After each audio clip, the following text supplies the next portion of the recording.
Good morning. I am Ashley Drummonds, and welcome to the Phoenix Rising Podcast, a place to find connection, inspiration, and tools to help you really create a life, a body you want, and to just get inspired. So I'm super excited that you're here. Whatever is going on in your day or your week, I hope that after this episode and this conversation that you feel like you got to pick me up, you got some real talk and connection and just some tools to help you in your everyday life.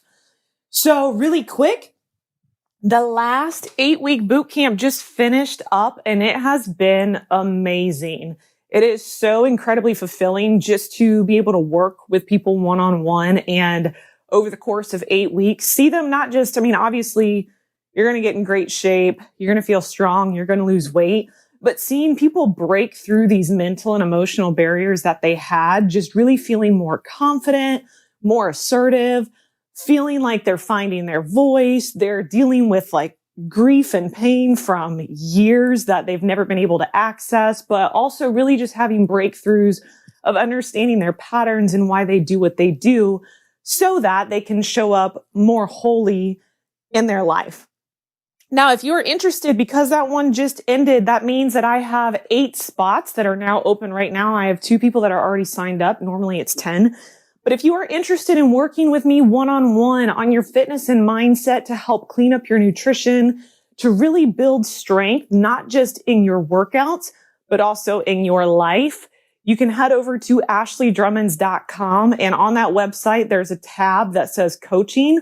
All you got to do is fill out that form in as much detail as possible. That form is going to come directly to me and I will respond to you directly. Or your other option is you can go to abspancakes.com, join the community newsletter, and I will be sending an email about the whole 8-week program as well. Again, ashleydrummonds.com or abspancakes.com if you are interested in the 8-week program. It really is an incredible 8-week process, and I love it, just like I love talking to you guys every single week on this podcast.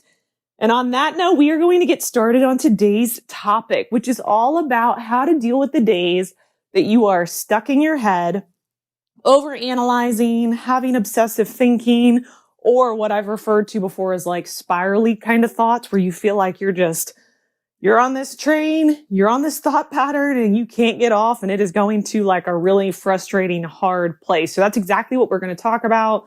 So I hope you're ready to snuggle up, have a little heart to heart, and let's get into today's episode.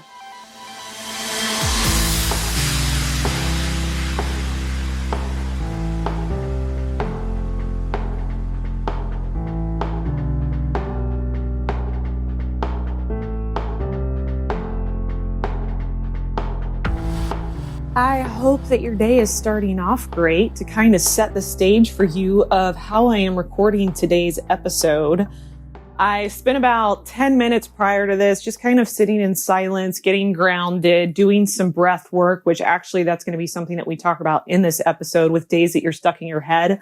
But I do that a lot. Anytime that I'm feeling like, all right, I need to get grounded and I need to get present, I'll kind of just shut everything off, get really quiet, and then all I do is breathe. It's not only is it like a spiritual, energetic thing that you can do to get grounded, but it also, from a brain and scientific thing, it actually calms down your central nervous system to help slow down thought patterns and really just bring you to the present moment.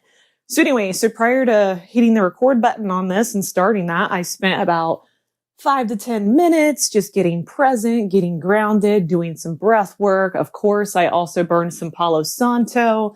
I've got my woodwick candle burning. Today, I've got the quartz that I mentioned in the previous episode from my brother. And then I also have a huge but beautiful amethyst that is sitting here. So amethyst is that purple stone.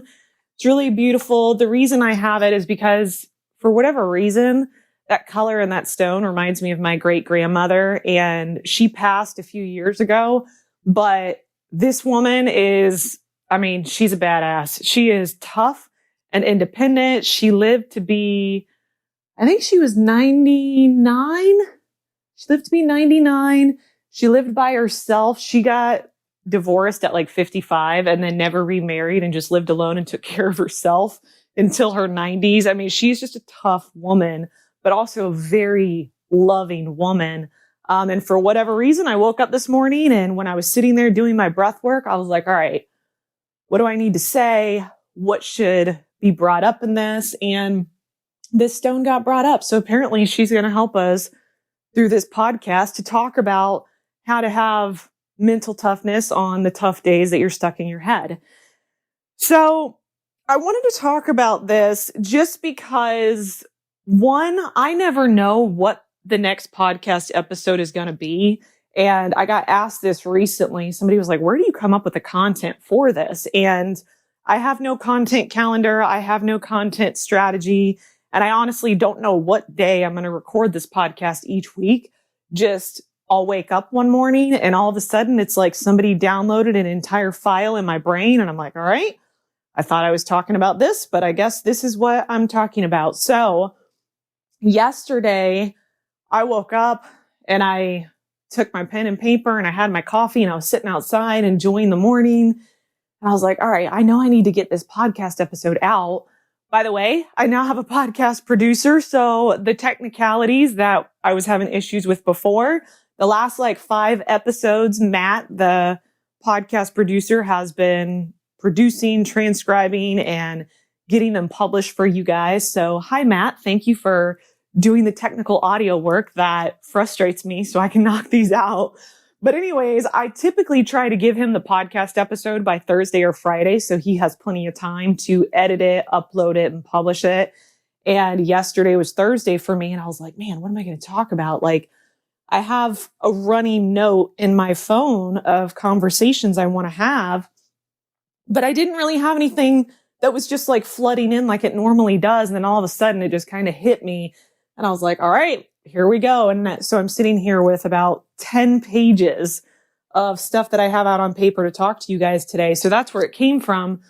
But also, normally when I have these things, and I'm just going to keep calling it downloads because I don't really know what else to call it. But normally when I have these downloads, I'll sit with it for a little bit and I kind of wait for validation. And I don't mean validation of is this a good idea? Somebody help me. But I wait for the synchronicities of yep, that's what you need to talk about. And so right after I had this experience yesterday morning, I had gotten on calls with some of the clients that I coach with their mindset and their fitness.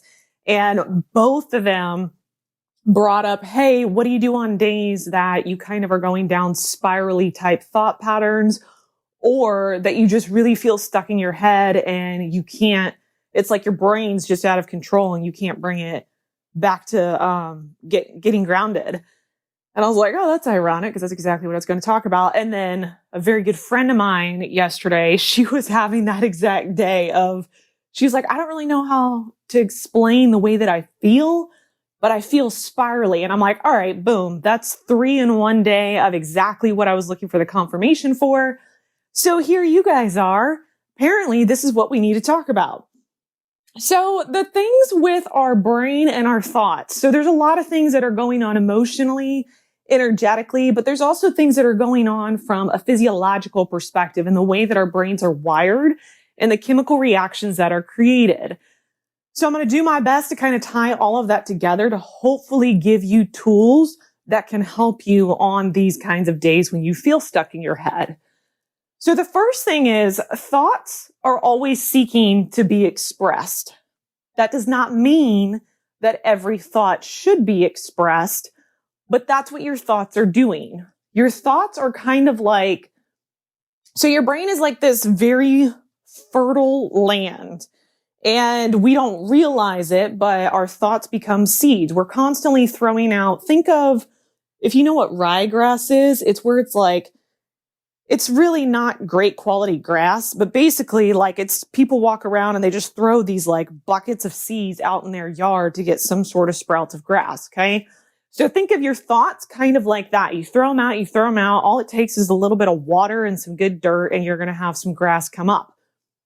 Your thoughts are seeds that go into your subconscious mind to help you create the outcome that you're looking for. The problem is a lot of times we're not super conscious of the thoughts that we're planting, and then they come up and then we're totally shocked later when we're like, where the hell is this coming from? Like, I don't even know what started this thought pattern.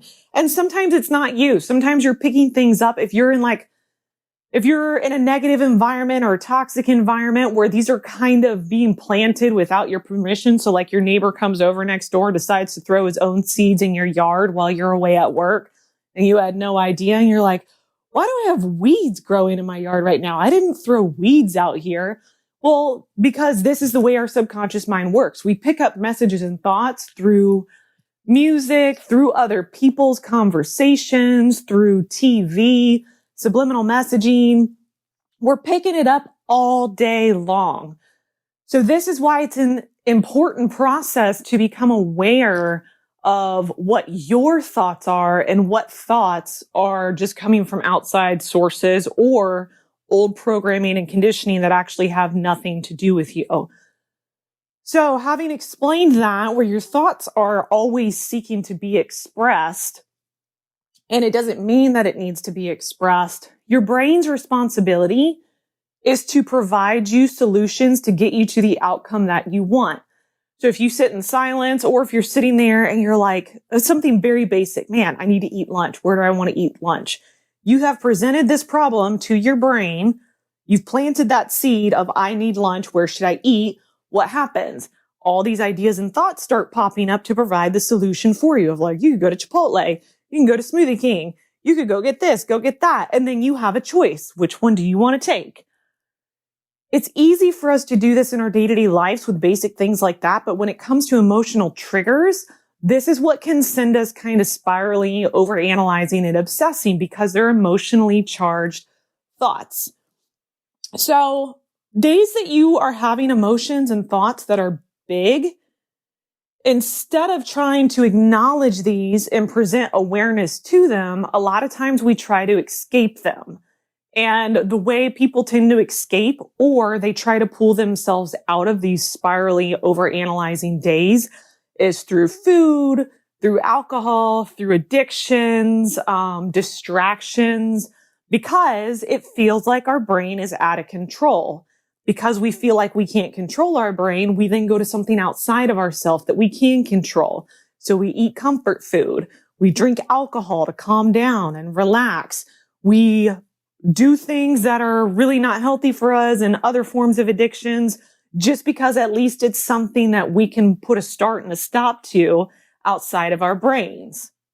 The problem is, as the saying goes, what you resist will persist, except for when it persists, it will be even louder. So while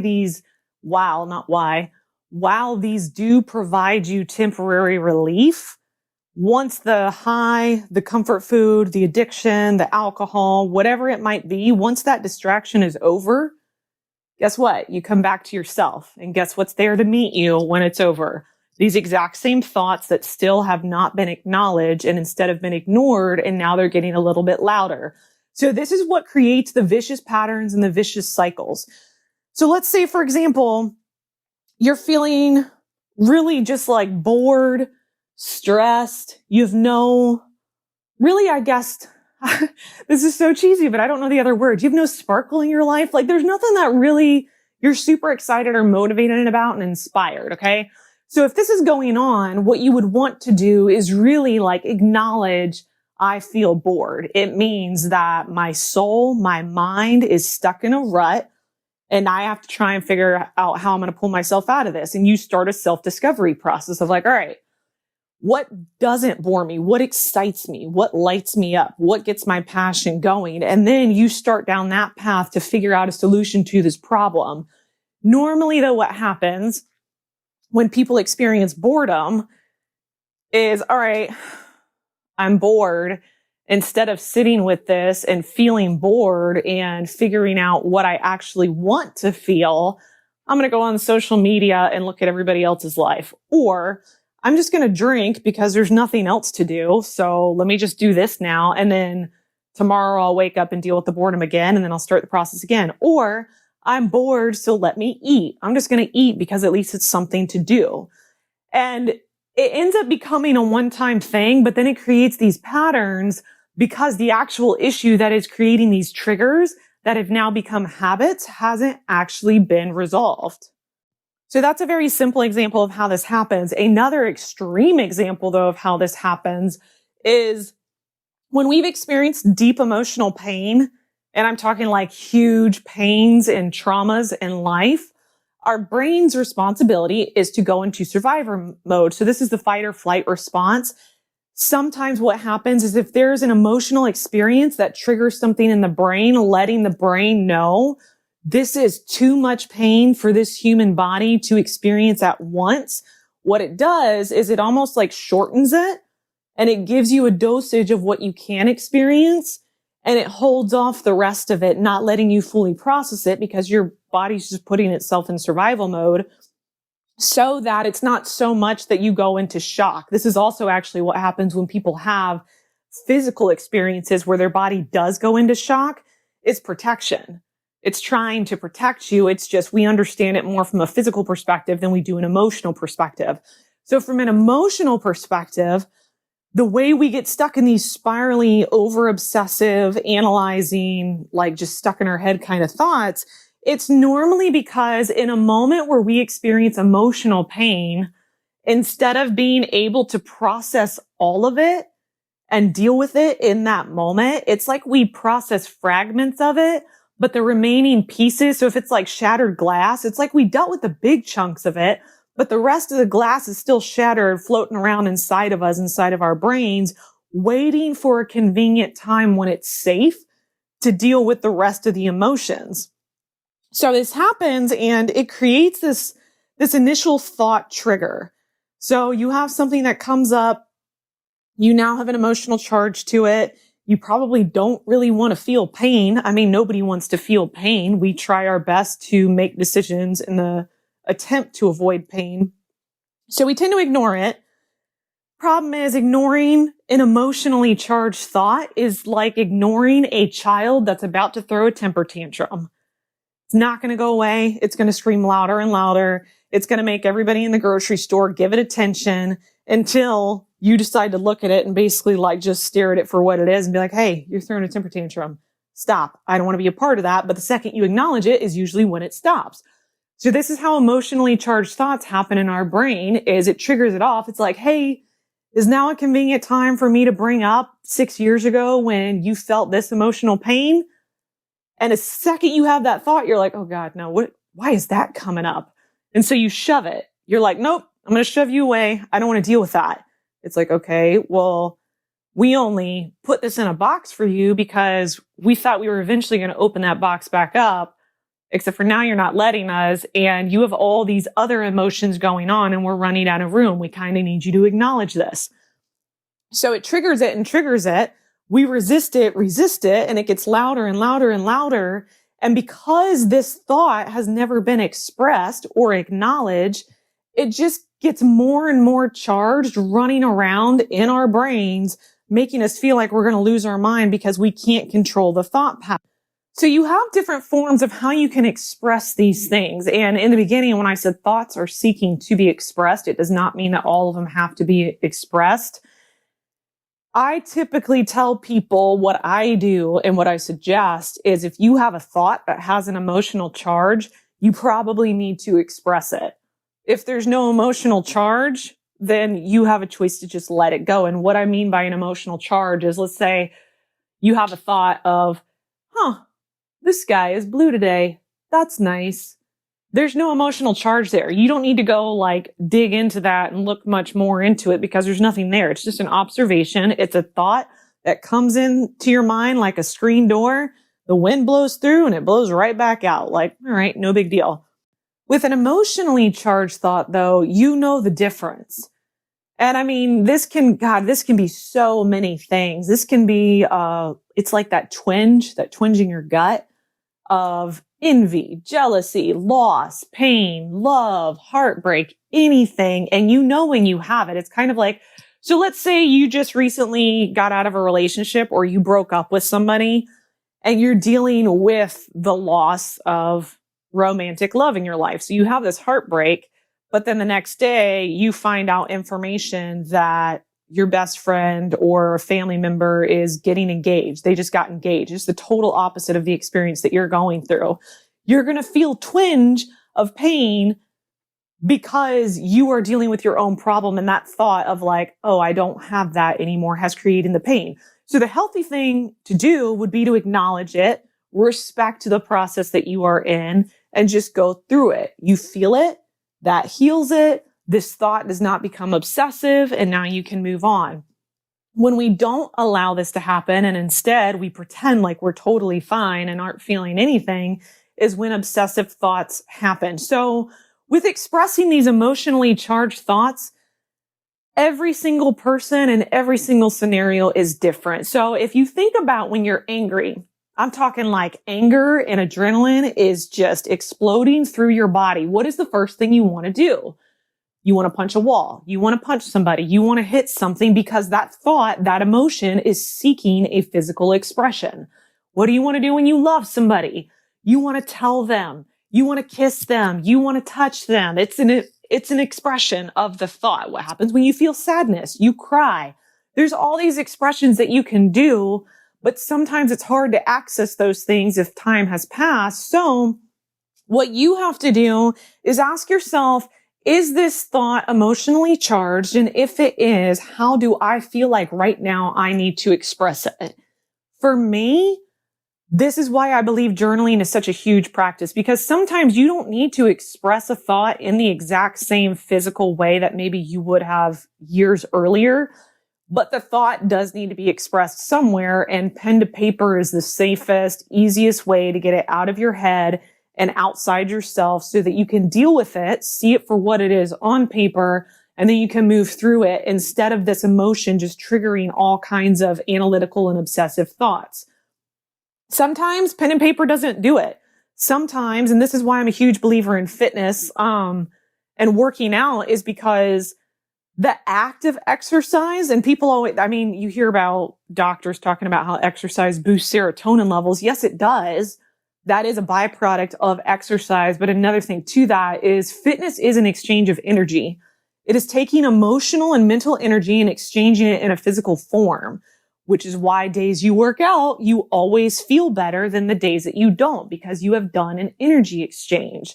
So you can do this. You can also use it in the form, some of the greatest artists, both like painting, photographers, musicians, and some of the greatest entrepreneurs and inventors learned how to express thoughts and ideas in a positive way. And that's one of the things that I wanted to bring up is your mind is such a huge, powerful, creative thing.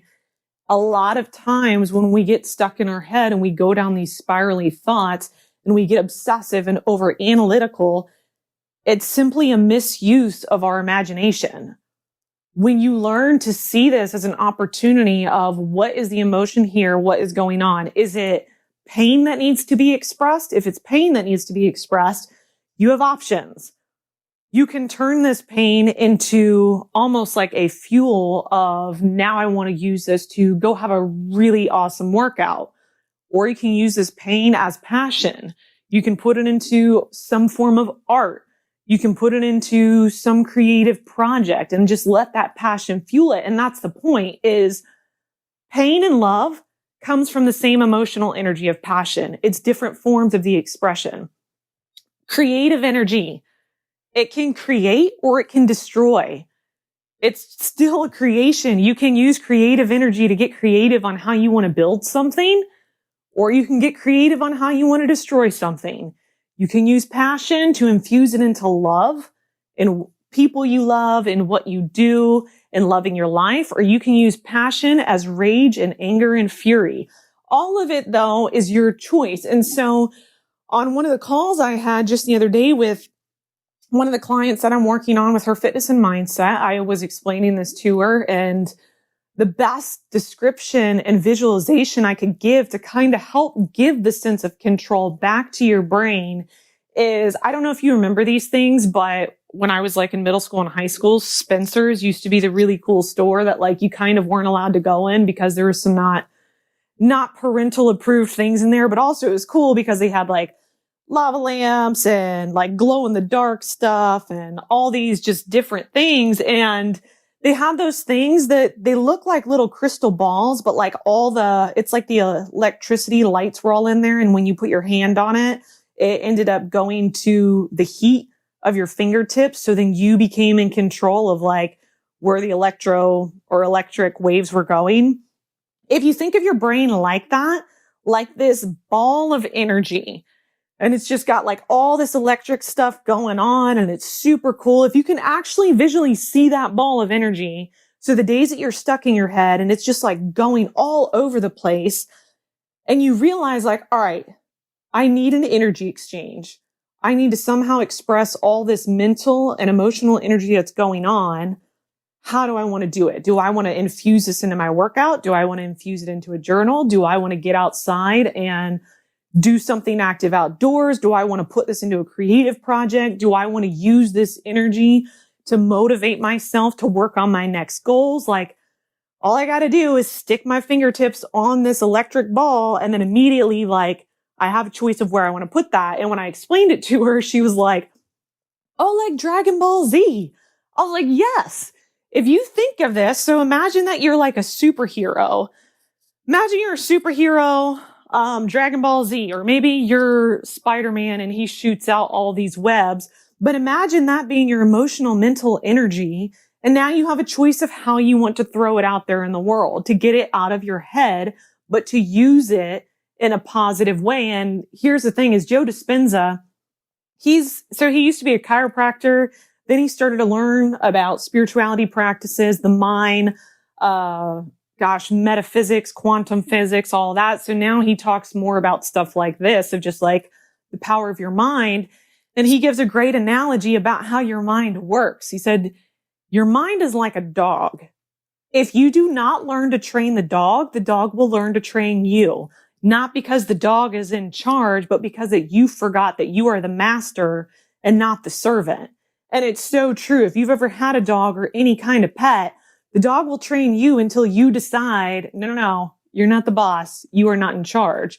However, we forget this. We forget this with our minds, and we forget that this is a very powerful, incredible thing that we have as human beings to use in our favor. But when we forget that we are the master, not the servant, it becomes very overwhelming on the days that we're stuck in our head. So as cheesy of an analogy as it is, to think of your brain like this ball of energy, it gives you a visual imagery of how you can really utilize all this overanalyzing, all this emotional and creative energy.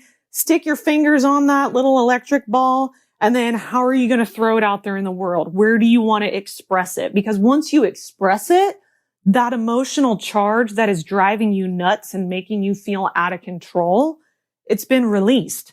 You've acknowledged it. You have used it instead of just letting it run around in your body. And a while back, I did a whole podcast episode on your energetic body and your physical body.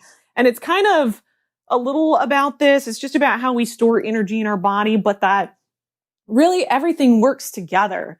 I mean, you have a thought that creates an emotion that wants to be expressed, but there's certain things that we choose not to express or not to feel. And who knows, maybe, it was just an experience that couldn't be expressed at that time.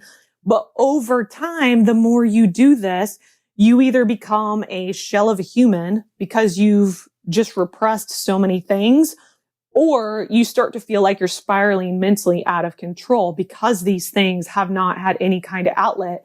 And like I said, every single day, every single thing, every kind of experience that you have, every day is going to be different of how it needs to be expressed. And so you have to get in touch with yourself and check in with yourself and ask yourself, what do I need today?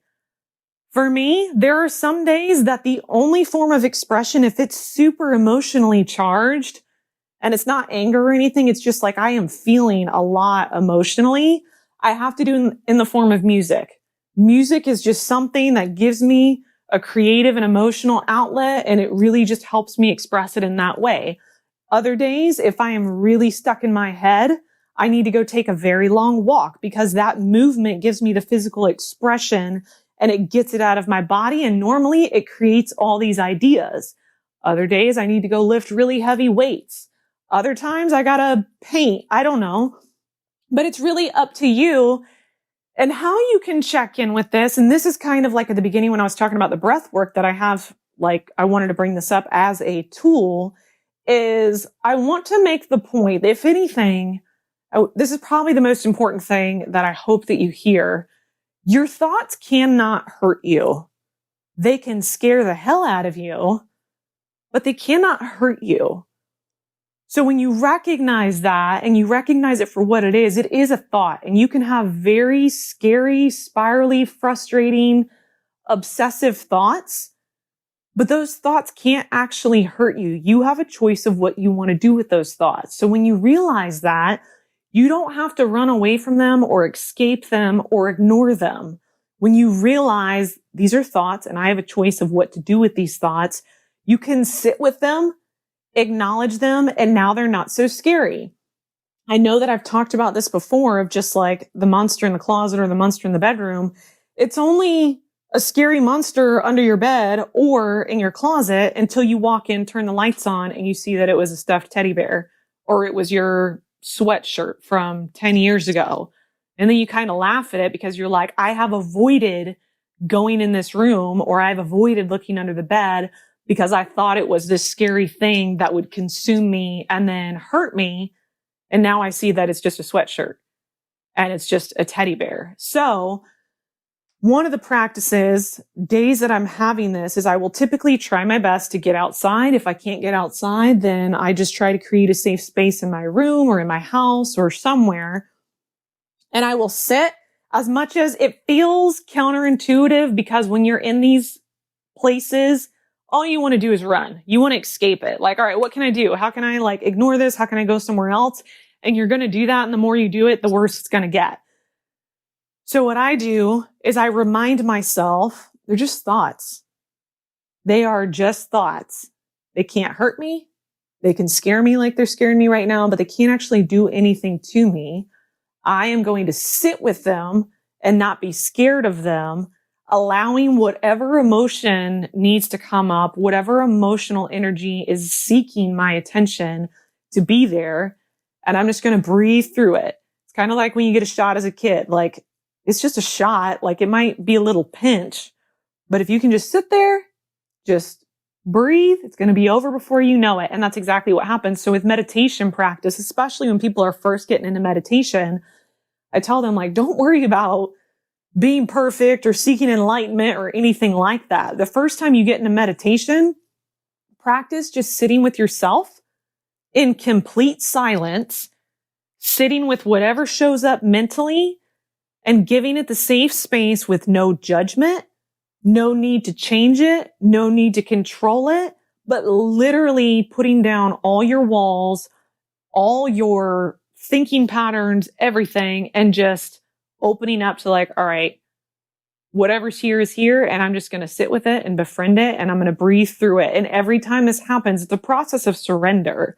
But all you got to do during the 5 to 10 minutes, or sit as long as you want, just inhale and exhale.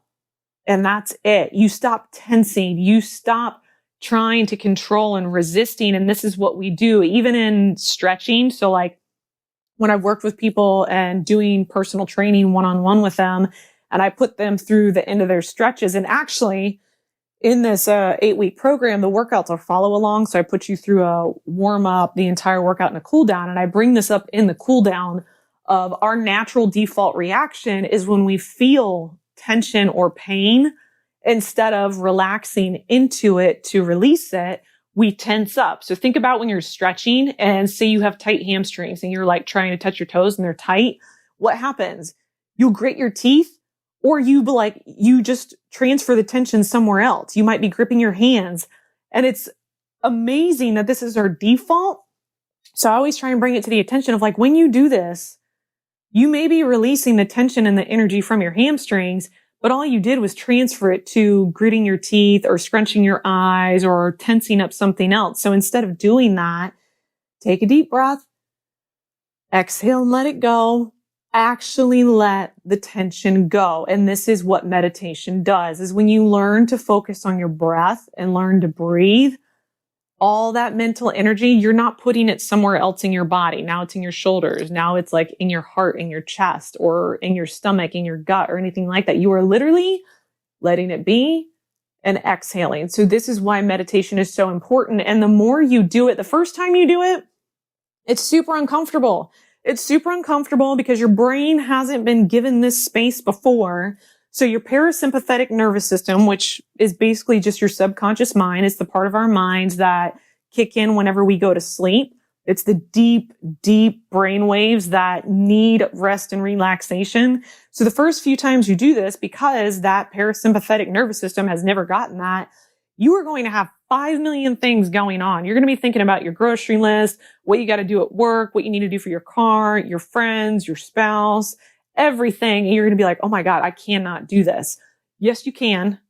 Keep showing up. It is a practice. The more you do it, the easier it gets. But if you really just think of it like a screen door and the wind is just coming in and out, you do not have to give every single thought your attention. Just when it pops up, inhale and exhale and just let it go. You can even do this in your workouts. And I also brought this up on the call with this particular client of talking about like, all right, so your homework this week, like I want you to practice sitting with yourself. And I want you to just really get connected to what's going on with you, because the only way we can get you to where you want to be is to teach you how to understand where you even want to be and what's going on. And using the same analogy with this big ball of energy, I said, your meditation can start with just 5 to 10 minutes of sitting in silence and just breathing, getting in the practice of breathing.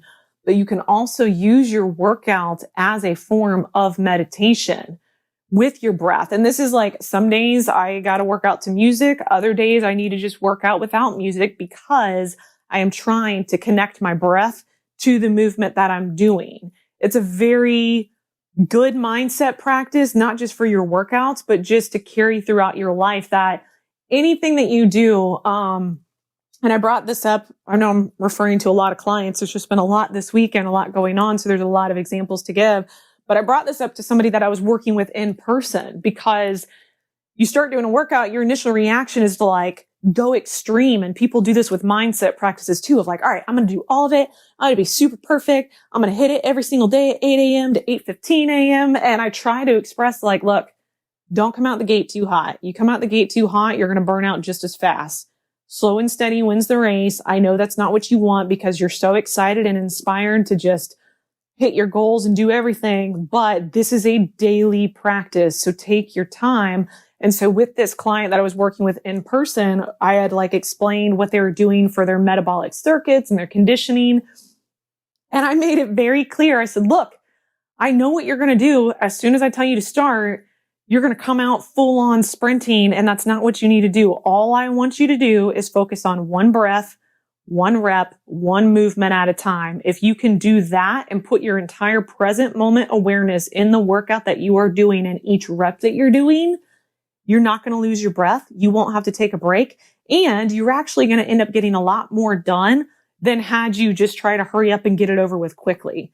And it's the same thing with anything you do in life, with business, with your career, with relationships, with yourself. It's one day, one inhale and exhale at a time, one rep at a time, and doing that consistently over time is how you end up getting to where you want to be.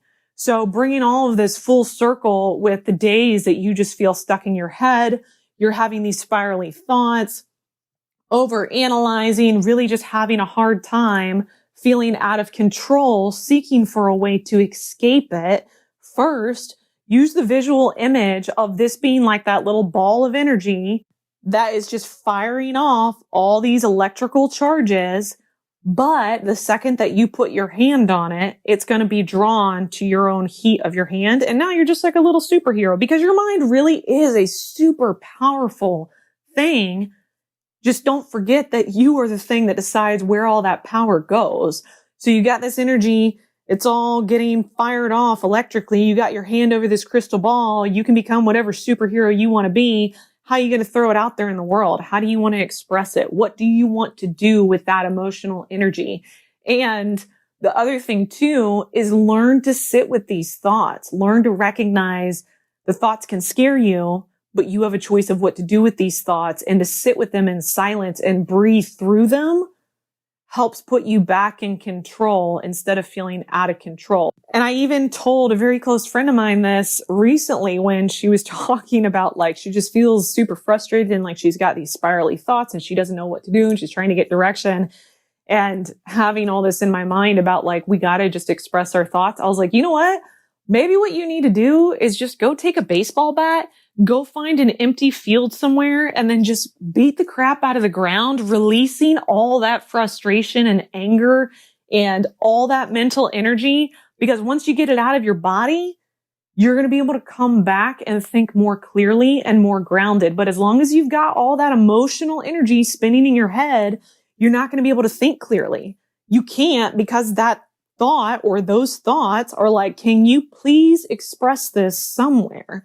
It's up to you how you want to express it though. So I hope this gives you a lot of comfort, a lot of connection, and some actual tools that you can use, because this is a practice. And I have days like this that I have to practice this too. Days where I'm just stuck in my head and I'm overthinking everything and I'm obsessing and getting frustrated. And those are almost always the days that I'm like, all right, I gotta do something. I don't know what yet, but like, let's just try a couple things. And I might take a walk, and then it doesn't work when I take a walk. I'm like, all right, apparently a walk is not what I needed. What do I need? And then I'll play music.